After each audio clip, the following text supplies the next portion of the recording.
बिस्मिल्लाहिर्रहमानिर्रहीम, अस्सलामु अलैकुम।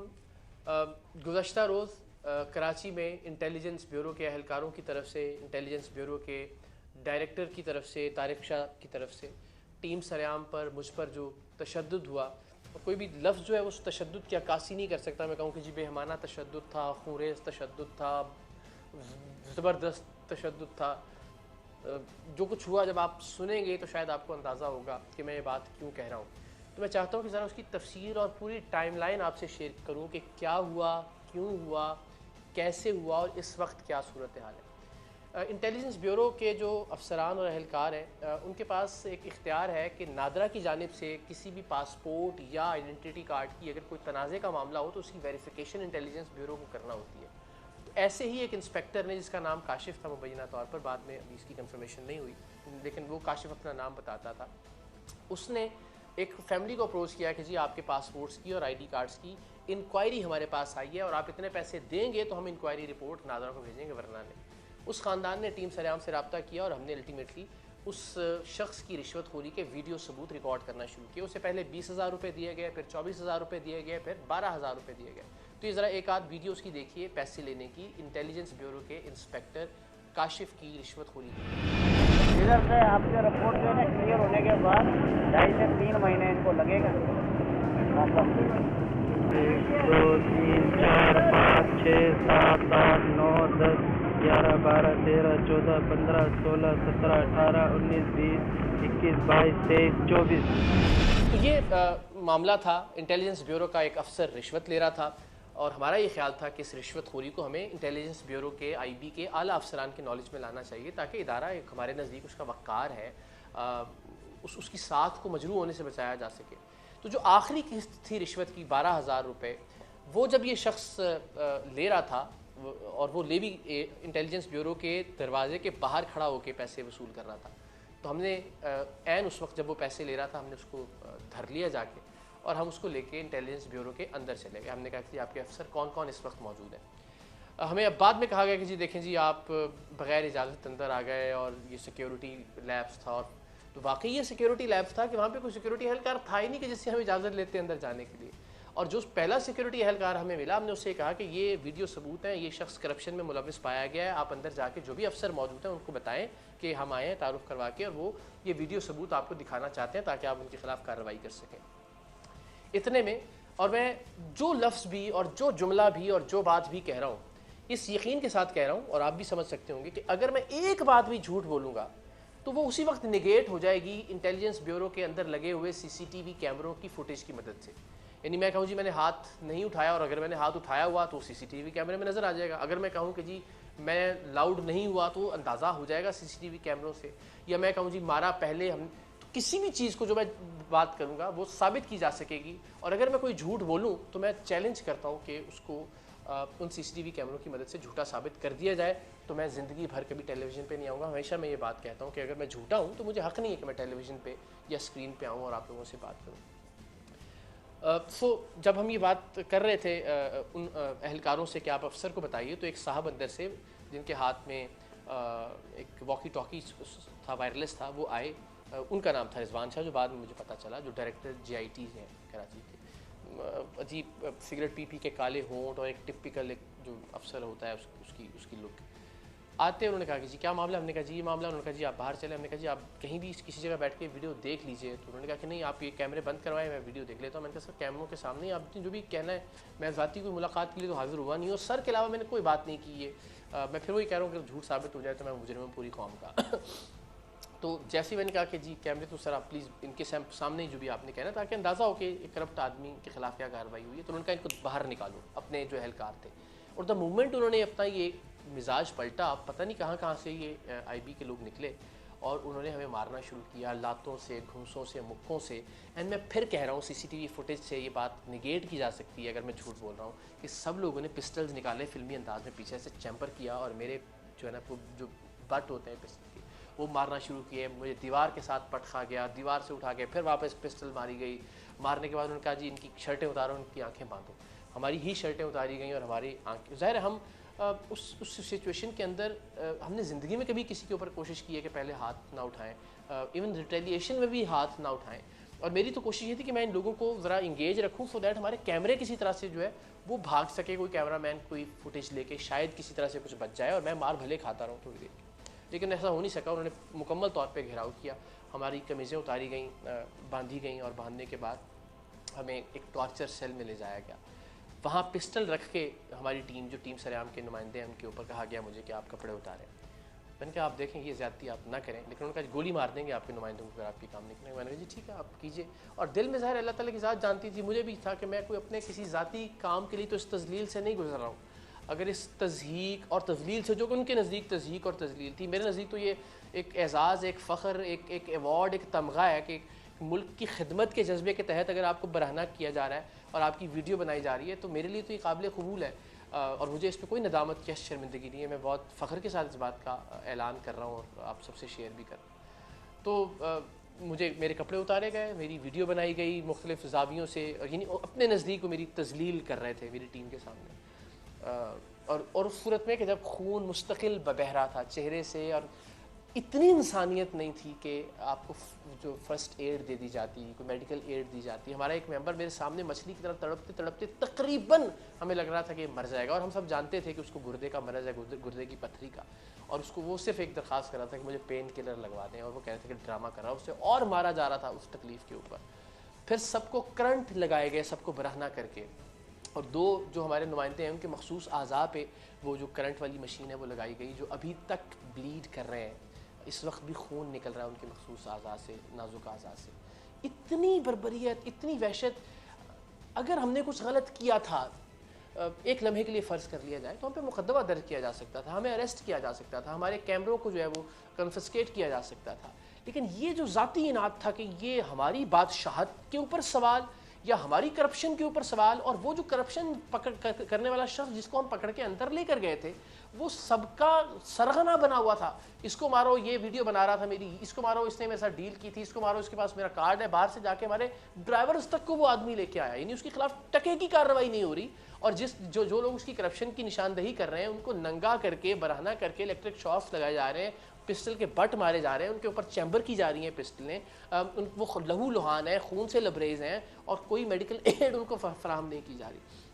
तो ये सारा कुछ होता रहा। लेकिन आप ये ज़रा तसव्वुर कीजिए कि ये एक दिन में तो माइंड सेट नहीं बना होगा ना। ऐसा तो नहीं होगा कि अचानक से उनको गुस्सा आया और चले अचानक गुस्सा 4-5 मिनट है, थप्पड़ मारा, आपने गोली भी मार दी, तो चंद सेकंड का इश्तियाल होता है।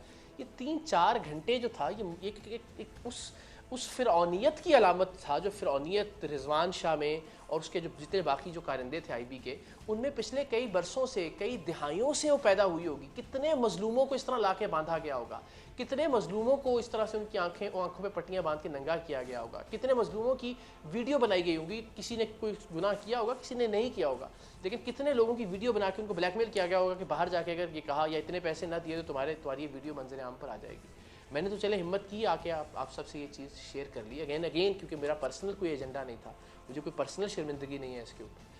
तो आप सोचें कि कितने बरसों से ये काम होता आया होगा, तब उसको इतना एतमाद और कॉन्फिडेंस हासिल हुआ होगा तारिक शाह और उसकी टीम को कि वो एक मीडिया का नुमाइंदा जिसको पता है कि छोटा मोटा बाहर जाके चीखेगा, चिल्लाएगा, कोई आवाज़ उठाएगा, उससे भी कोई घबराए नहीं, उसको भी उन्होंने अपने बदतरीन तशद्दुद का निशाना बनाया। एंड अल्टीमेटली खुशी की बात यह है कि अल्लाह ताला ज़िंदगी और तंदुरुस्ती दे हमारे ARY नेटवर्क के CEO सदर सलमान इकबाल साहब को।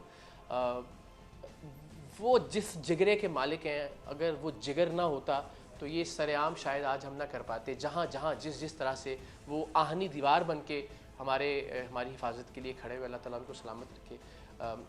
उन्होंने प्राइम मिनिस्टर ऑफिस में बात की, प्राइम मिनिस्टर ऑफिस इन्वॉल्व हुआ, शहबाज गिल साहब जो हैं वो उन्होंने रोल प्ले करना शुरू किया, DG इस्लामाबाद साहब से बात हुई, DG सिंध से बात हुई। अल्टीमेटली इतने सब मामलात के बाद हमें कुछ 3.5-4 घंटे बाद वहाँ से रिहाई मिली। आम आदमी आप तसव्वुर कीजिए शायद 3.5-4 महीने भी वहाँ से बाहर ना निकल पाता।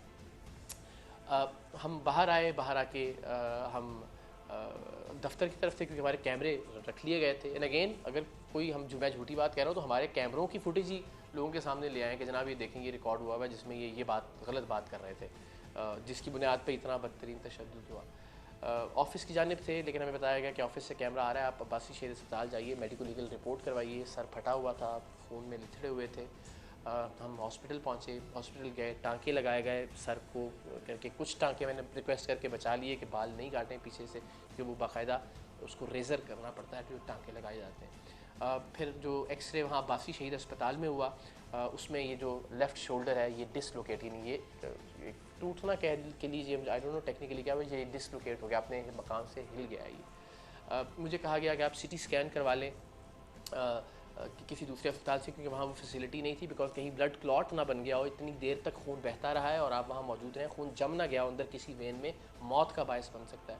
तो हमने CT स्कैन करवाया, तो CT स्कैन तो बेहतर था, लेकिन एक पसली जो थी वो टूटी हुई सामने आई राइट साइड की, और साथ ही साथ जो जो जो जो दिल के मामला हैं, उन्होंने बताया कि वो उसमें भी कोई प्रॉब्लम है, बिकॉज जो लाइट है, जो करंट है, वो जब पास होता है तो या दिल मुतासर होता है या दिमाग मुतासर होता है, जो ECG है वो भी एबनॉर्मल है। सो खैर इस हालत में मैं ज़ाहिर है मीडिया पर भी और अपनी बात इसलिए कि लोगों को अंदाज़ा हो कि इदारों के अंदर कितनी बर्बरियत, कितनी सफाकियत, कितनी दरिंदगी, कितनी करप्शन है, और जिस मकसद के लिए मैंने ये मार खाई है, अगर वो मैं आराम से खामोश होकर बैठ जाऊँ घर में तो वो मकसद फुलफ़िल नहीं होगा। तो मैं चाहता था कि सारी स्टोरी जो है वो नरेट की जाए, और मेरे वो 2 अरकान जो बेचारे इस वक्त भी शदीद तकलीफ़ में मुब्तला हैं, जिन्हें करंट उनके नाजुक अज़ा पर लगाया गया, वो भी अंडर ट्रीटमेंट है, अल्लाह ताला उनको भी सेहत दे, आप प्लीज़ उनके लिए भी दुआ कीजिएगा। सो इस सारी कैफियत से गुज़र रहे हैं, मगर इत्मीनान ये है, सुकून ये है कि अल्हम्दुलिल्लाह एक नेक नियति के साथ, एक नेक मकसद के लिए ये सब कुछ बर्दाश्त किया है। मेरी टीम भी अल्हम्दुलिल्लाह फ़ख्र महसूस कर रही है, कहीं पे भी हमने मायूसी, शर्मिंदगी या नदामत नहीं देखी इस सारे प्रोसेस में, और हमने देखा कि एक प्राइड है जो हर एक की आंखों में नज़र आ रहा है। ज़ाहिर है तकलीफ़ है, दर्द है, दुख है, अपना इदारा है हमारा, मगर अनफॉर्चुनेटली असल चेहरा हमारे सामने आया, और हमारे तवस्सुत से पूरी कौम के सामने आया। वज़ीर-ए-आज़म पाकिस्तान मैं बहुत नाक़िद हूँ मौजूदा हुकूमत का, आप सब जानते होंगे, आप ट्वीट्स भी देखते होंगे, लेकिन इस मामले में इससे पहले अगर हमने कुछ ऐसा किया तो हमेशा हम पे उल्टी FIR हो जाती थी। तो इस बार कम से कम ये हुआ कि 19वें ग्रेड का डायरेक्टर मुअत्तल ज़रूर हुआ। FIR अगर होगी भी तो वल्लाह आलम, शायद पता नहीं बेल हो जाएगी या कोई स्टे आ जाएगा या अपने इदारे के लोग उनको बचा लेंगे। मगर एक बात मैं ज़रूर कहना चाहता हूँ कि हम सब की ज़िंदगियाँ अब से असल ख़तरे में पड़ी हैं। ज़ाहिर है वो कहते हैं ना, ज़ख्मी शेर ज़्यादा ख़तरनाक होता है, तो शेर तो खैर वो नहीं कहा जा सकता उनको, हाँ जानवर ज़रूर थे, दरिंदे ज़रूर थे, भेड़िए ज़रूर थे, लेकिन वो चूँकि अब ज़ख्मी हो गए तो और ज़्यादा तड़प रहे हैं। और यकीनन जो उस वक्त नहीं कतराए पिस्टल हम पर लोड करने से, जो हमारी लोकेशंस निकाल सकते हैं, जो हमारी फ़ोन कॉल्स की रिकॉर्डिंग्स कर सकते हैं, एजेंसी है ज़ाहिर है, तो मेरी टीम की ज़िंदगियाँ सही मानों में अब ख़तरे में पड़ी हैं रिजवान शाह के मुअत्तल होने के बाद और उनके बाकी लोगों के मुअत्तल होने के बाद। तो वो जो IB के एहलकारों का जो, अब आप सोचिए जब हमने कुछ नहीं किया था, सिर्फ उनके एक एहलकार की करप्शन पकड़ी थी, तब कितना गुस्सा था। अब जब हमारी वजह से हम बार बार उनका नाम ले रहे हैं, उनको बेनकाब कर रहे हैं, तो अब कितना गुस्सा होगा। और हमारी जान लेने से क्या वो दरेग करेंगे? क्या गोली मारने से परहेज़ करेंगे? क्या हमें लोकेट करना उनके लिए कोई मुश्किल है? नहीं, ज़िंदगी अब बिल्कुल खुली किताब की माने उनके सामने है, और हम कत्ल होने के लिए तैयार हैं इस पाक सरज़मीन की खातिर। लेकिन ये रिकॉर्ड पर लाना बहुत ज़रूरी है कि हमें कोई भी नुकसान अगर पहुंचता है या कोई भी टीम मेंबर किसी भी तरह से मुतासर होता है, तो आपको, कौम को, हुकूमत को, इदारों को पता होना चाहिए कि मुमकिन तौर पे उसके पीछे कौन हो सकता है। सो आप सब दुआ में याद रखिएगा। हम कोशिश करेंगे कि इसी हिम्मत से, इसी जज्बे, इसी जुनून से सच्चाई के सफ़र को जारी रखें। मैंने बहुत से प्लेटफॉर्म्स पर कहा भी कि मैं इसलिए बरहना नहीं हुआ या इसलिए मैंने ये मारे बर्दाश्त नहीं की, या इसलिए मैंने ये तशद्दुद और वो तज़लील जो मुझे नंगा करके मेरी वीडियोस बना के करने की कोशिश की गई, वो मैंने इसलिए बर्दाश्त नहीं की कि मैं दुबक के, खामोश होके, चुप करके घर में बैठ जाऊँ। अब इंशाअल्लाह मेरी आवाज़ हर जगह होगी। मैं चुप हुआ तो वो समझा कि बात ख़त्म हुई, फिर उसके बाद तो आवाज़ जा बजा थी मेरी। इंशाअल्लाह मेरी आवाज़ इसी तरह से मज़बूत सुनेंगे, इसी तरह से दलाइल के साथ सुनेंगे, इसी तरह से सबूतों के साथ सुनेंगे। और मेरी आवाज़ का सिर्फ़ और सिर्फ एक मकसद है, मेरे आवाज़ बुलंद करने का सिर्फ़ और सिर्फ एक मकसद है कि पाकिस्तान का परचम बुलंद हो, पाकिस्तान का वक़ार बुलंद हो, पाकिस्तान का नाम बुलंद हो। आप सब की दुआओं की ज़रूरत होगी, आप सबकी सपोर्ट की ज़रूरत होगी। और मैं आपको ये यकीन दिलाता हूँ इंशाल्लाह, वंस अगेन गलतियाँ हो सकती हैं, मिस जजमेंट्स हो सकती हैं, लेकिन इंशाल्लाह ना बदनीयती होगी, ना किसी तरह पे नीयत का कोई झोल होगा। हम ईमानदारी से, दयानतदारी से, सच के और हक़ के इस सफ़र को जारी रखेंगे। पाकिस्तान जिंदाबाद।